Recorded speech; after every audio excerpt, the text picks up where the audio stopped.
Olá, bom dia. Então vamos começar aqui essa aula onde eu vou falar a maneira mais fácil de entender os arcanos menores. Não é isso? Então, muita gente me pergunta, né? Eu fiz essa levantamento assim, o que as pessoas queriam que eu falasse. E esse é um assunto que muita gente pergunta e eu me impressionei assim, porque para mim os arcanos maiores e os arcanos menores não são uns mais difíceis com outros, são dois sistemas, né? E os arcanos menores são mais simples para mim em vários aspectos, né? Mas eu entendo que são mais cartas e tem várias divergências, assim, então por isso a gente vai falar deles hoje. É, eu estou fazendo essa série de aulas sempre às terças-feiras à noite aqui no YouTube e acompanha o grupo de estudos no Telegram. Então, se você quiser receber o material e os avisos das aulas, entra lá que eu vou deixar o link aqui embaixo do grupo de estudos do Telegram. Esse mês a gente está falando sobre oráculo e tarô, mas o grupo de estudos vai mudando de tema mês a mês, chama Artista Mago, grupo de estudos. Então, que mais? Deixa eu ver aqui. Vamos começar então. Direto ao assunto. Deixa eu abrir aqui a tela aqui desse PDF que eu fiz para hoje, né? A maneira mais fácil de entender os arcanos menores. Os arcanos menores, isso aqui eu já falei, né? Que eu estou em um grupo no Telegram, no Instagram a gente faz várias conversas às 4 da tarde. Estou recebendo várias pessoas interessantes com seus oráculos pessoais que já fizeram o curso Arte do Tarô. A gente está aqui na aula 4. E para a aula 5 tem uma surpresa que no final eu vou falar a surpresa qual é, mas essa aula 5 vai ter uma surpresa para a semana que vem. E então, antes de começar, vamos ver se você está bem aí na cadeira. A gente vai tentar que seja mais que uma aula, uma experiência, e que a gente possa absorver essa informação não só com a mente, mas também com um pouco do nosso corpo, né? Vamos que vamos, porque oráculo é corpo, oráculo é vida. E tem que anunciar tudo bem. Não é isso mês que vem, né? Vai ter, todo mês a gente faz uma vivência de oráculo experimental no Zoom e uma de sonho, né? De oráculo dos sonhos também no Zoom. Então na próxima lua cheia vai ter o oráculo experimental no Zoom. Vamos lá. A maneira mais fácil de entender os arcanos menores. Os arcanos menores são essas 56 cartas, divididas em 4 naipes, que correspondem aos 4 elementos. E elas são numeradas, né, de 1 a 10, e depois os 4 cartas de corte. Se você está aqui, possivelmente você sabe disso. Mas é entender que é aquele baralho que é similar ao baralho de jogar, ao baralho que você joga, sei lá, poker, canastra, todos esses jogos de cartas mesmo, né? E possivelmente, como eu falei na primeira aula, é o mesmo baralho e vem do mesmo lugar e de repente foi incorporado aí a esse oráculo e ao processo do tarô, né? Então tá. Os arcanos menores combinam esses 3 sistemas. O sistema dos elementos, né? Um sistema numerológico de 1 a 10 e o sistema de cartas de corte, né? Que é um sistema mais humano, digamos assim, em certo sentido, enfim. A gente vai passar por esses 3 sistemas e entender que os sistemas são simples, os sistemas se comunicam e interagem para a gente poder entender as cartas de corte. Bom, que na verdade, então, não são 56 cartas, mas são variações dessas 14 cartas nesses 4 grupos de naipes, nesses 4 grupos dos elementos, né? Então, para começar, vamos falar dos elementos, né? Dá para ver aí? Deixa eu ver se eu botar de jeito que dá para ver tudo. Né? Os 4 elementos correspondem aos 4 naipes e cada um corresponde a um nível nosso de corporal, um nível humano, né? Então a gente tem aqui o ar, representado pelas espadas, que é o pensamento, né? A espada é isso, é a nossa capacidade de discernir as coisas, né? A espada é a nossa capacidade de cortar e de separar, né? O mundo é todo misturado, tudo junto, e o nosso raciocínio é o que é capaz de cortar. Então tem esse símbolo da espada como um símbolo de raciocínio, um símbolo de pensamento, um símbolo de ar, no fim das contas. A gente tem um naipe de copas, que vai falar de emoção, então água e emoção. Então o copo é aquilo que retém a água, é aquilo que retém a nossa pulsão emocional. Então tudo que está ligado à água vai estar ligado à emoção e então vai estar ligado a copas. Se a gente sente no nosso corpo a água, são esses fluxos, as coisas que vêm e vão, as coisas que sobem e descem, né? Como as marés, como os fluxos das emoções. Né? A gente tem a terra, que é simbolizada pelo ouro, e terra é tudo que é material. Né? Nesse sistema de 4 elementos, tudo que é material, corporal, físico, está ligado à terra, está ligado a essa concretude do nosso corpo, está, né? Ligado à concretude. Então a gente sente aqui que a gente é concreto, sente que a gente tem um corpo e esse corpo é terra, né? Ele veio da terra e da terra voltará. Então tem essa ideia do que o ouro é essa coisa preciosa que é a terra, né? Esse lado precioso da terra também, que nós temos que cuidar, né? Desse corpo transitório e ao mesmo tempo físico e material. E o fogo é simbolizado pelo naipe de paus e é o poder criativo da humanidade, é o poder também sexual e criativo. Né? É tudo que está em movimento, tudo que é perecível, por um lado, porque ele se esgota, né? Então ele transforma a terra, ele transforma as coisas que são fixas, as coisas que são corporais, são transformadas, né? Então é um elemento de transformação e é simbolizado no corpo humano, na energia sexual, na energia criativa e também na energia espiritual. Essa capacidade nossa de transformar o material. Então, com isso a gente tem os 4 elementos. Esses 4 elementos são muito antigos, né, e conceituados desde muito tempo. Na Grécia Antiga já se usava esse sistema dos 4 elementos para a gente entender tudo, entender a vida humana, entender como que a gente está funcionando, entender. Para muitas tradições isso também é bastante claro, intuitivo. Claro que vai ter algumas variações, né? É diferente dos elementos chineses, né, que dividem em 5, mas os elementos ocidentais, os elementos que a gente usa em várias culturas também, são esses 4 elementos, né? E no baralho estão simbolizados nos 4 naipes. Eu acho que aqui não tem muita dúvida, mas é a gente entender que a gente tem isso no nosso corpo, né?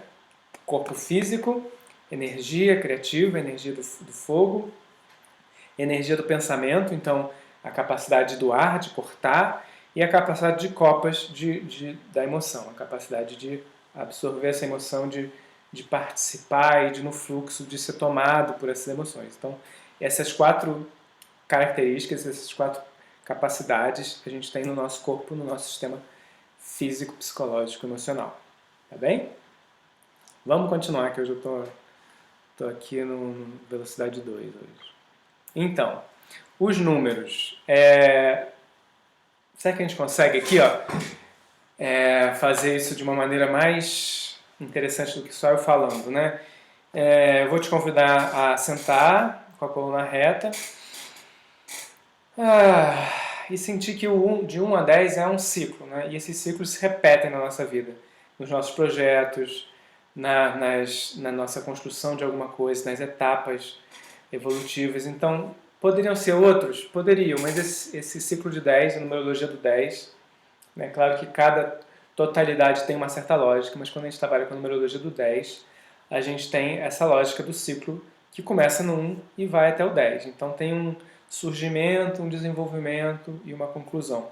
A gente tem um redondo aí nesse ciclo de 1 a 10. Então, para a gente sentir esse ciclo de 1 a 10 no nosso corpo, eu vou convidar você a ficar com a coluna reta, onde você estiver, em pé ou sentado, ou sentada. Respirar fundo, sentir a sua coluna, sentir que você tem um eixo, né? Então, 1 é esse nosso eixo, esse eu sou, essa sua unidade, essa sua potência. Então, acha o seu centro, acha a sua unidade, respira nessa unidade. E percebe que você tem um centro.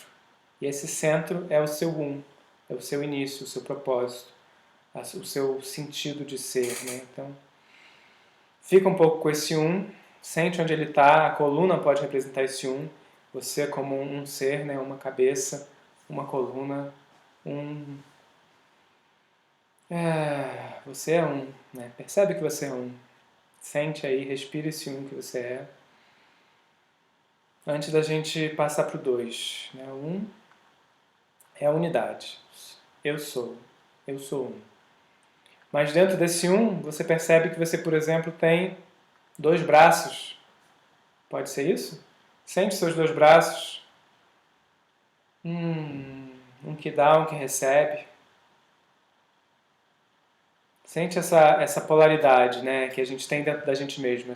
A gente tem 2 pernas, o que dá o primeiro passo e a que responde com o segundo. Então, por isso a gente vai falar do 2 como uma capacidade de acumular e de polarizar, né? Então, o 2 acumula, por um lado, se você for receptivo, e polariza, se você for ativo, se você for contra, né? Então, a gente tem essa ambiguidade do 2. O 2 é ambíguo, naturalmente. O 2 tem sempre 2 lados, o princípio criativo e o princípio receptivo, né? A gente tem esses 2 lados, e se a gente põe um em frente ao outro, eles podem se apoiar e acumular forças, ou eles podem se opor e polarizar. Então sente dentro de você que você tem essa capacidade de se polarizar. Sente um corpo, um lado do corpo e o outro em espelho, em oposição. E respira e percebe que você é 2. Você é 2. Sente que você é 2. 2 pernas, 2 braços, 2 mãos. Né? Os 2 olhos também, né? Tudo que recebe é duplo, né? As 2 orelhas, os 2 olhos como 2. Essa capacidade de expandir a sua compreensão e de acumular. Acumular compreensão, acumular entendimento, acumular informação. E naturalmente do 2 nasce o 3. E o que é o 3 no seu corpo, né? O 3 é o seu filho, a sua transformação, o seu serviço. Então a gente percebe que se a gente tinha esses 2 braços, a gente estava sentindo, no meio a gente tem o coração. No meio entre os 2 braços. No meio entre as 2 pernas a gente tem o sexo. O 3 é aquele que junta as polaridades, é aquele que oferece uma coisa nova, é o criativo. Então, entre os 2 olhos, as 2 orelhas, ou as 2 narinas, a gente tem a boca, que é uma só. E que ela dá para fora a nossa ideia, a nossa informação, a nossa verdade. Então, assim, a gente recebe com os 2 olhos e com as 2 orelhas, com a boca, que é o nosso terceiro, que faz a síntese do que a gente escutou, e a gente devolve para o mundo como informação, como transformação, como serviço. A gente dá a nossa verdade para o mundo. Então, o 3 é essa capacidade nossa de transformar o que a gente acumulou. Né? Então, a gente tem... Sente que você é capaz, então, de transformar. Né? Entre os 2 braços, sente o seu coração. Entre o que você está escutando agora, sente a sua verdade saindo pela sua boca. Isso. Vê que você tem o 3, que você é o 3, você é essa capacidade criativa do 3, essa capacidade de transformar do 3. Né? E toda essa capacidade de transformação e de criação, ela se estabiliza no 4. O 4 é a sua estrutura. Né? Se você cair com os 4 membros, você se segura no chão. O 4 são as 4 paredes da casa, é o equilíbrio, é a estrutura. Os 4 elementos que estão estruturando também tudo isso, né? Também são 4. Né? É quando tudo está contado. Quando você conta com tudo, quando você estabiliza tudo, você se organiza e você é o 4. Sente que você tem o 4 dentro de você. Você tem essa capacidade de se enraizar, essa capacidade de ser corpo, de ser força vital, de ser emoção e de ser pensamento. Percebe esses 4 níveis que você tem em você, dos 4 elementos. Percebe que você é 4. Percebe que você é a capacidade da estabilidade. Você é a concretude. E o equilíbrio. Respira então na sua estabilidade. Vê como que está, como que essas polaridades se equilibram quando se tornam 4, quando se ancoram em você. Prontos. E aí, quando a gente tem essa estabilidade toda, o que a gente faz com essa estabilidade? Quando a gente está ancorado no nosso corpo, quando a gente tem os 4 elementos equilibrados, para onde que a gente vai? A gente vai para o 5. que é a busca de uma coisa nova, a busca de um novo ideal, eu coloquei aqui, né? De como que a gente pode usar esse mundo físico, esse mundo estrutural humano, para buscar alguma coisa que é imaterial, para buscar o espiritual, para buscar alguma coisa inconsciente, para buscar alguma coisa transcendente. Então, o 5 é essa força de mudança, essa força de um novo ideal. E percebe que você tem esse 5 no seu corpo. Se você esticar os dois braços, as duas pernas, você tem esse 5 como a sua cabeça aqui também, quer buscar uma coisa nova, uma nova ideia, uma nova potência, uma nova maneira de viver, um novo mundo, né? Um mundo espiritual, além da sua estabilidade material. Você quer alcançar essa capacidade de transcender o material. Então, o 5 é essa vontade de transcender o material, né? Uma vontade de criar algo novo. Sente esse 5 dentro de você, talvez no topo da cabeça, né? Essa conexão, essa ponte com o espiritual, com o mundo das ideias, com o mundo inconsciente, como você queira. Mas sente um pouco o seu topo da cabeça, juntando as forças dos seus 4 membros e jogando elas para cima, jogando elas para o mundo imaginário, para o mundo ideal. Respira um pouco aí no 5. Vê que gostoso é também o 5, além da matéria. E aí, se você for lá, sobe, aproveita esse 5 e sobe. Sobe pelo topo da cabeça. Inspira fundo pelo topo da cabeça e sobe, alcançando o céu. Quando você está lá em cima, o que você tem vontade? O que seu corpo tem vontade? Talvez de trazer de volta tudo isso que é imaterial, que você aprendeu no 5, e trazer para o seu corpo. Trazer o céu para a terra. E isso é o quê? Isso é o 6. Então sente que você pode trazer o céu para a terra. E sente o prazer de ser uma manifestação do espiritual na terra, do divino na terra. Sente que você tem essa capacidade de ancorar essas novas ideias, de ter no seu prazer, ter no seu corpo esse prazer, de ser uma pessoa tanto material quanto espiritual. Então, o 6 vai falar dessa dualidade assim, de céu e terra, masculino e feminino, ativo e receptivo. Vai falar dessas conexões, desses encontros. E encontros são prazer, encontros são maneiras de você se misturar com o que é diferente de você, ou de misturar com você mesmo em outros níveis. Então, talvez nesse 6 a gente possa fazer um carinho na gente mesmo e sentir esse prazer, que é essa conexão, de ser essa conexão de céu e terra. Faz um carinho aí nas suas costas, na sua lombar, nas suas pernas.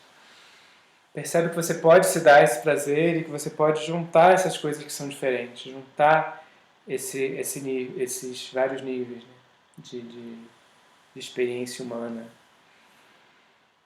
Vamos só repetir mais uma vez porque foi gostoso, né? Então, tá lá no céu e traz para a terra. Traz essa energia suave, sutil do céu para a terra. Ai, o 6 também vai te dar muita dúvida, né? Vai te dar muita mistura, porque para onde que eu quero ir? Se eu quero subir mais, ou eu quero ancorar mais, eu quero materializar o espírito, ou eu quero espiritualizar a matéria. Tem essa subidas e descidas, altos e baixos. Esse é o 6, é ambíguo também. Como tudo é um pouco ambíguo, né? Mas os números pares eles são mais de receber essa ambiguidade. Vamos para o 7. E aí, a gente está com esse prazer, a gente conseguiu trazer a ideia do céu para a terra. E aí, o que a gente faz com isso? Como que a gente pode pegar isso que a gente é e transformar o mundo, né? Então, o 7 é talvez os 7 buracos da nossa cabeça, essa capacidade de agir, ir para fora, ir para o mundo. Né? O 7 é um número ao mesmo tempo místico, ao mesmo tempo conturbado, ao mesmo tempo mundano, né? Os 7 planetas, os 7 buracos na cabeça, os 7 pecados. Então a gente tem essa vontade de ir para fora. Né? O 7 é o número mais ativo que a gente tem nesse grupo, né, de 10 números. Então a gente tem o 7, e aí percebe então esse 7 no seu corpo como uma vontade de sair de você mesmo, pelos buracos da sua cabeça, do seu cérebro saindo, suas ideias, pelos olhos, pelas narinas, orelhas e boca. Para fora, para fora. Respire e sente no seu corpo que você tem o 7 dentro de você. Você é o 7 também. Você é a capacidade de desequilibrar o sistema, de criar alguma coisa diferente no mundo. Se o 5 é essa busca de um diferente ideal, o 7 é a manifestação desse ideal no mundo. A manifestação desse ideal na matéria. Como que eu vou fazer isso? Tudo bem? Respira aí, sente esse 7 no mundo, essa vontade de fazer, essa vontade de mudar, essa vontade de agir, essa vontade de doar o que você precisa doar para o mundo também, né? De você se entregar, de fazer diferença no mundo, né? Eu simbolizei aqui com um quadrado e um triângulo, né? Como se você já tem a sua estabilidade, você põe esse carro para agir, para transformar, para doar o seu dom para o mundo. Né? E aí, quando a gente vai para o mundo, o que a gente tem em resposta? Uma avaliação disso. Então, o que eu estou dando para o mundo? O que eu estou fazendo no mundo? O que eu estou fazendo é justo, não é justo? É correto, não é correto? Então, esse 8 como uma avaliação, ou como uma reflexão. O 8 pode ser também um espelho. Né? Então, eu tenho o meu 4, que sou eu, né? A gente viu que o 4 é a minha estabilidade, e eu olho a estabilidade do mundo. Né? Então, eu tento buscar o que é justo, o que é correto, o que é o ideal, e esse busca da perfeição, que pode ser... Perfeição é uma palavra difícil, né? Mas é justamente isso. É essa perfeição que é ao mesmo tempo difícil, e ao mesmo tempo ela pode ser uma armadilha se a gente ficar buscando só a perfeição, e ao mesmo tempo pode ser uma grande capacidade nossa de ser justo, de ser equilibrado, de tentar equilibrar o que tem no céu com o que tem na terra, ou o que tem no céu, o que tem na terra, no céu. E se o 6 é essa junção, o 8 é esse espelho dos 4 elementos da terra com uma possível 4 elementos do céu, ou o projeto e a realização, ou, enfim, todas essas coisas que aí podem cair em comparação, e cair a perfeição no fundo não existe, né? Então a gente fica tentando organizar, pode trazer essa sensação estranha de que por mais que você busque a perfeição, ela não está aí. Então percebe que seu corpo é assimétrico, então que o seu corpo é diferente de um lado e do outro. Então esse 8 é um número que a gente pode tentar ancorar do nosso corpo, mas sempre com alguma coisa faltando. Né? Onde é que está? Onde é que está ele no nosso corpo? O que falta para a gente? Né?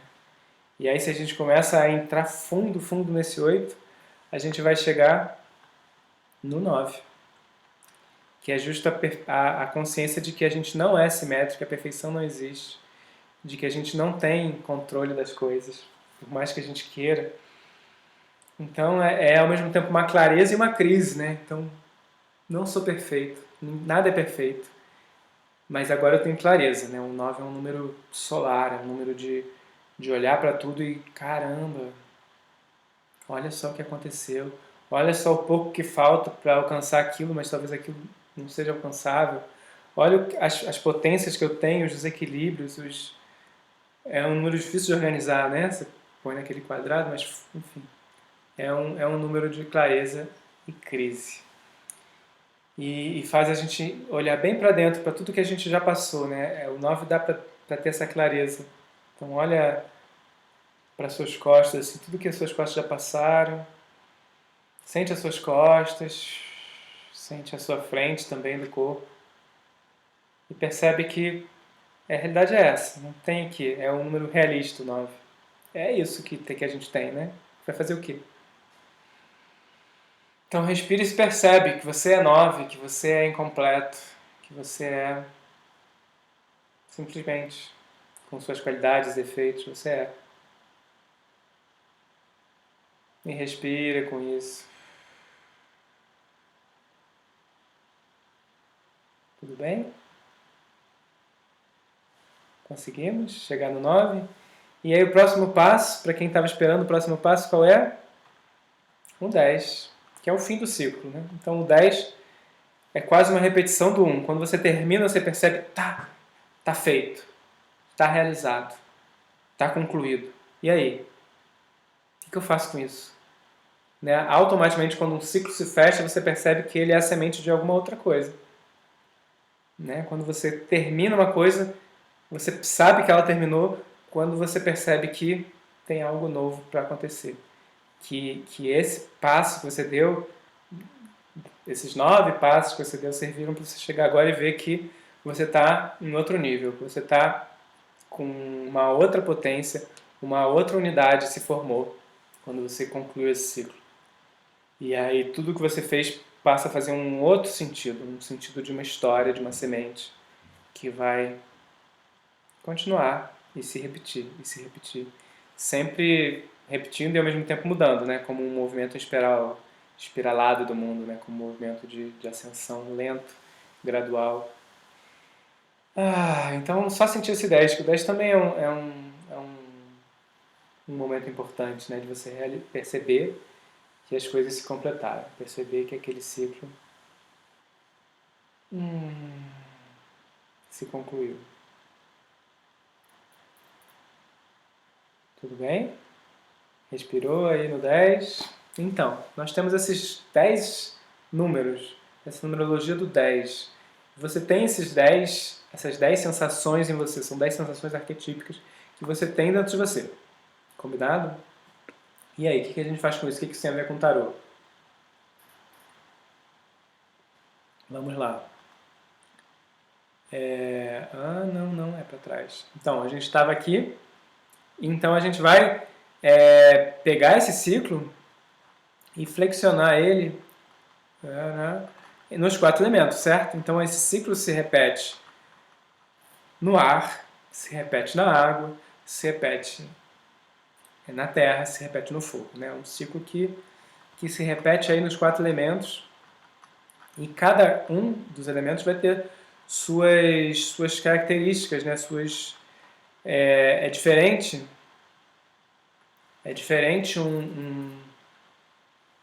sei lá, até separei aqui umas cartas, mas é diferente uma carta de ar e uma carta de água, ou 2. A acumulação do ar, por exemplo, quando tem 2 ideias, elas tendem mais a polarizar do que a formar uma síntese, né? Então, o 2 de ar, o 2 de espadas, ele tende a ser mais uma polarização, e o 2 de água, como é receptivo, né? Como ele é mais acolhedor, tende a ser mais uma acumulação. Né? Tinha um parêntese para fazer antes disso, mas vamos mostrar primeiro vou mostrar esse 2 de o 2 de copas aqui, né? Então, 2 copos acumulando nessas jarras, né? 2 acumulando, e um 2 de paus, né? De fogo, se opondo um pouco, né? Claro que eles podem colaborar também, né? Então, se a gente pega as cartas aqui do tarô de Marselha, né, a gente vê que são bem abstratas nesse sentido de que você tem que entender o número para poder falar sobre elas, né? Elas não são cartas que têm desenhos.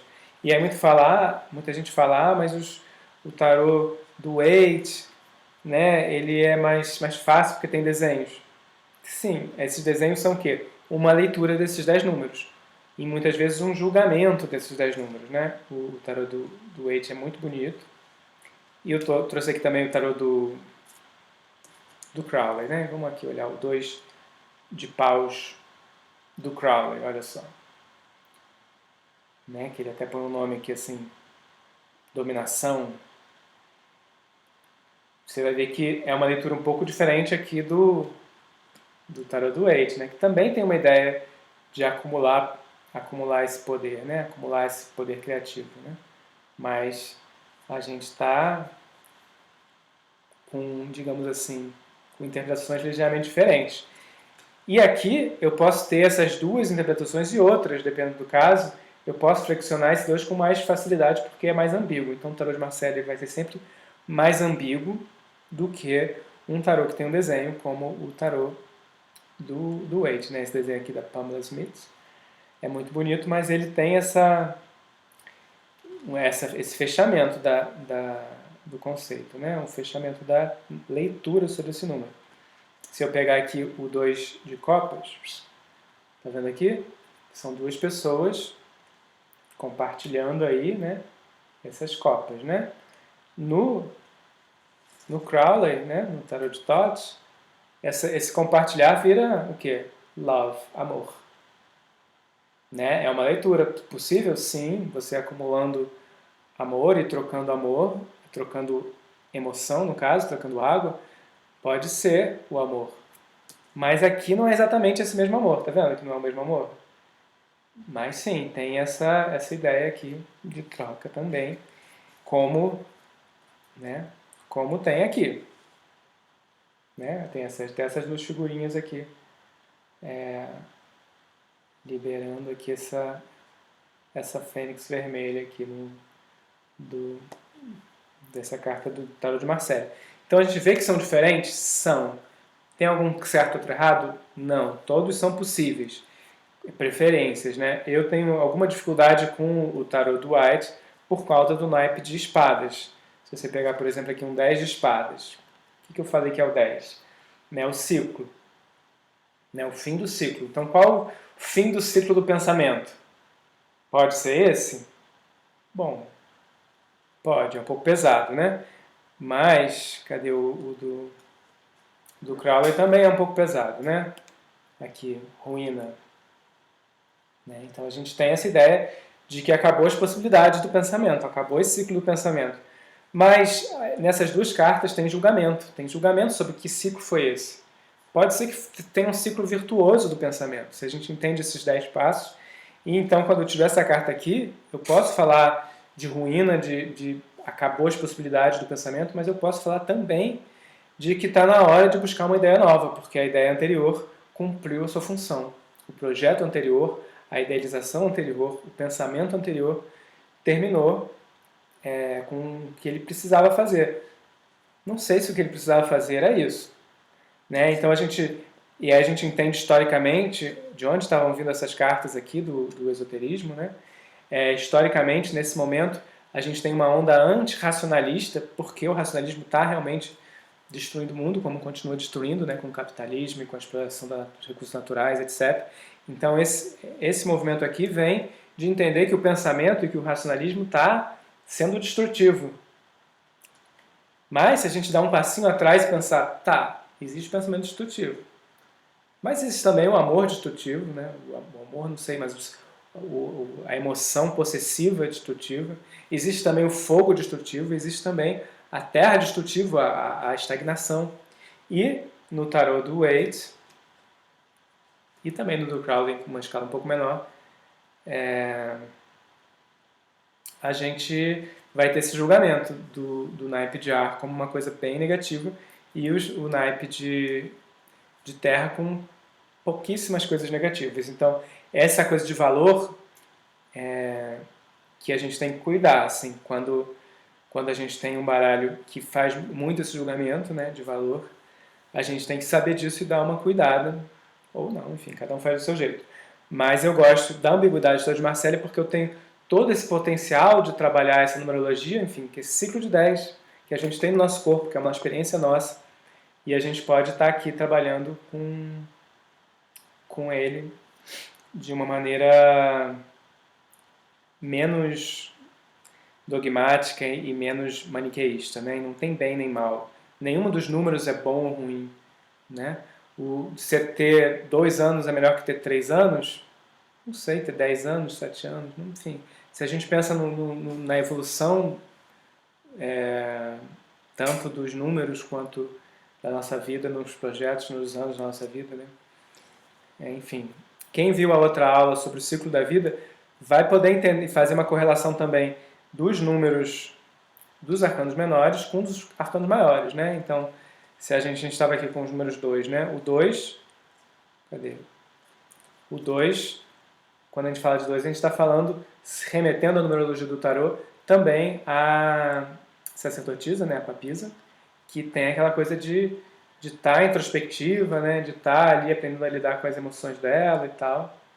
Então, a gente vai se remeter aqui ao aspecto fogo da papisa, né? E aqui, cadê? Estou misturando as cartas todas. E aqui ao aspecto água da papisa, né?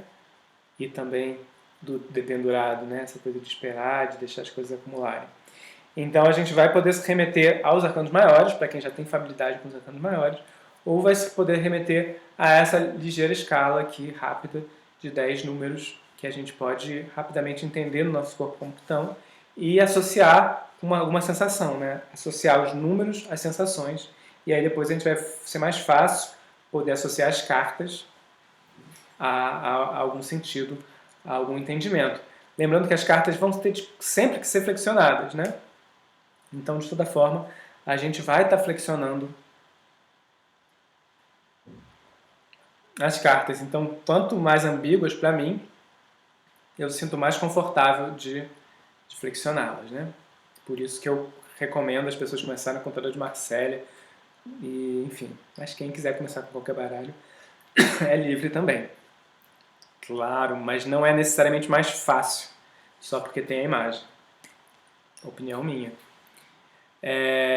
Vamos lá para o final, que eu prometi falar dos arcanos menores todos. Eu quero falar das cartas de corte, que também são muito mal faladas. Ai, que complicado, cartas de corte, mas por quê?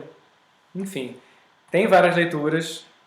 As cartas de corte, se você pegar os baralhos, esses dois que eu estou aqui, por exemplo, né, do Rider-Waite e do Crowley, né? São cartas diferentes, né? Vão ter diferenças, o Crowley ele reorganiza os nomes, né? Ele reorganiza. Então tem as correspondências, mas os nomes podem confundir um pouco, eu não vou falar disso agora. Mas a estrutura em qualquer baralho vai ser essa aqui, mesmo nos que trocam os nomes, né? No Voyager, esse que tem a imagem aqui da aula. Cadê a imagem da aula? Imagem da aula. Não. Champs. Imagem da aula. Essa aqui, essa imagem da aula aqui. Essa aqui é uma carta do tarô Voyager, né? Que é um tarô aí dos anos 80. E, no caso, esse é um 4 de paus. E, enfim, ele reinterpreta, né? O pau são varinhas e ele sempre representa como mãos, né? Pensando nessa capacidade do fogo como mãos. E ele vai interpretar também as cartas de corte de outra maneira, mas enfim, independente de como você chame, tem essa estrutura aqui, que é a estrutura clássica. No tarô de Marselha se chama assim, pajem, cavaleiro, rainha e rei. E se a gente olhar bem essa divisão, parece um pouco a divisão dos elementos, né? A gente tem um lado receptivo, né? Tem o pajem e a rainha são receptivos, e o cavaleiro e o rei são ativos. E o pajem e o cavaleiro são jovens, né? E a rainha e o rei são maduros, né? Então a gente tem essa diferença entre o maduro e o jovem, entre o ativo e o receptivo. E essa junção dessas duas características, a gente tem 4 possibilidades. E a gente entende isso na nossa vida. Quando é que a gente está maduro e ativo? Buscando assim. A gente já tem uma história, então a gente é o rei. A gente já fez uma história, a gente já tem experiência. E a gente está ativo, querendo construir mais coisas. A gente é o rei. Se a gente tem uma história e a gente está no momento receptivo, a gente é uma rainha. A gente está maduro e a gente está vivendo esse momento de ser receptivo, de estar atento ao que aconteceu. Às vezes a gente tem algum incômodo com isso que passou, enfim. Cada rainha de cada naipe, né, depois a gente vai flexionar isso pelos 4 naipes, vai ter sua característica, né, mas a rainha é aquela figura estável, receptiva e madura. É a mesma coisa em cima, o cavaleiro. Quando a gente está jovem e ativo, ou seja, a gente não tem experiência, a gente vai em frente e busca, a gente é o cavaleiro, a gente tem essa ímpeto aqui, né, de seguir, né. Não peguei as cartas de corte aqui de Marselha, eu não separei. Deixa eu ver se eu pego uma rapidinho aqui, na sorte. Pronto. O mesmo ali, o Cavaleiro de Espadas, que vai em busca ali de novos reinos, vai encontrar, né? Então, o cavaleiro tem essa aptidão para conquistar coisas novas. Depois que ele conquistar, é outra história, né? E aí, peguei aqui brilhar logo a Rainha de Ouros, né? Você vê que ela tem a experiência, ela está olhando para o que ela conquistou, para o que ela realizou. Então a gente vai ter esse pequeno sistema, é maduro, ou é jovem, é ativo receptivo. E por último, o pajem, que é aquele... Cadê se eu tenho pajem aqui? Enfim, não tem pajem. O pajem é aquele que é jovem, então inexperiente, imaturo e receptivo, está esperando que alguém ensine. Se o cavaleiro estava indo ele mesmo descobrir, o pajem ele está ali esperando, então ele vai falar um pouco mais de insegurança, de dúvida e dessas coisas, porque ele está receptivo e jovem, ele não sabe e também não está buscando, né? Ele está esperando receber. Então, com isso, a gente tem essas duas características flexionadas, né, que estão os 4 cartas de corte, e a gente tem os 10 números. Isso tudo a gente tem no nosso corpo. A gente já passou por experiências em que a gente foi ativo e maduro e sabendo o que a gente está fazendo, e outras vezes que a gente foi, a gente está maduro e a gente está mais receptivo. Outras vezes em que a gente não sabia o que estava acontecendo, ficou esperando alguém explicar pra gente, né, como pajem, e outras vezes em que a gente parou e falou, não, eu não sei, mas eu vou fazer. E foi, né? E isso, em que campo a gente está falando disso? Se for um rei de ouros, a gente está falando do campo material, né? Daquele que tem a estabilidade material e quer conquistar mais materialmente. Né? Se for qualquer uma rainha de copas, é aquela que já tem o que ela precisa emocionalmente, né? E quer proteger aquilo, né? A rainha de copas sempre lembra da Alice, País das Maravilhas. Mas enfim, vamos falar disso. Né? Então ela tem essa capacidade, não, isso aqui eu tenho, isso eu não quero, eu não vou, não estou buscando mais, né? Eu estou aqui receptivo ao que eu já tenho. Então, enfim, não vou falar de cada carta, que não daria tempo, mas eu acho que com esses 3 princípios, né, os elementos, esse princípio de jovem, maduro, receptivo e ativo, e com os 10 números, a gente vai olhar para qualquer carta, pode ser até a carta de baralho comum, eu podia ter trazido, né, mas não trouxe.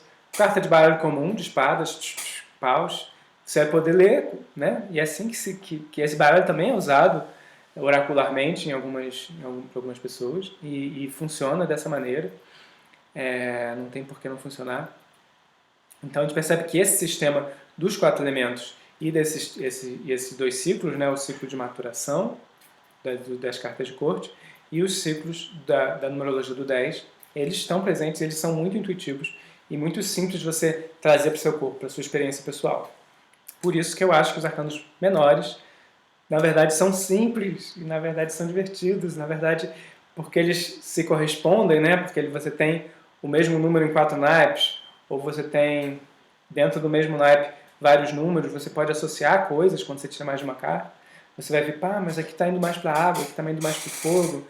Ah, mas aqui apareceu 3 vezes o 10, então o 10 está dizendo que a gente tem que terminar isso. Enfim, a gente vai se apropriar dessa pequena linguagem e vai poder flexionar ela com muita tranquilidade e muito rapidamente, sem ter que decorar 56 cartas. Né? Não é isso. É muito mais uma experiência corporal, uma experiência física de você saber que esses arquétipos existem e como que você pode brincar com eles. No fim das contas, jogar significa brincar também, não é isso? Enfim, acho que é isso por hoje. Falei bastante. Espero que vocês gostem. Quem quiser receber esse material, entra lá no Telegram que eu vou mandar amanhã. Vou fazer uma última revisada que eu sempre faço umas besteiras aqui, mas enfim. Eu vou revisar ele para não ter muitos erros e vou mandar para vocês amanhã. E semana que vem tem surpresas, muitas surpresas semana que vem. Vou falar agora? Não, não vou falar agora. Vou falar amanhã, depois de amanhã no máximo eu vou falar que, enfim, que eu resolvi mudar umas coisas, mas eu vou falar depois, deixa a surpresa para depois. Então tá bom, obrigado gente, até breve e fiquem em paz.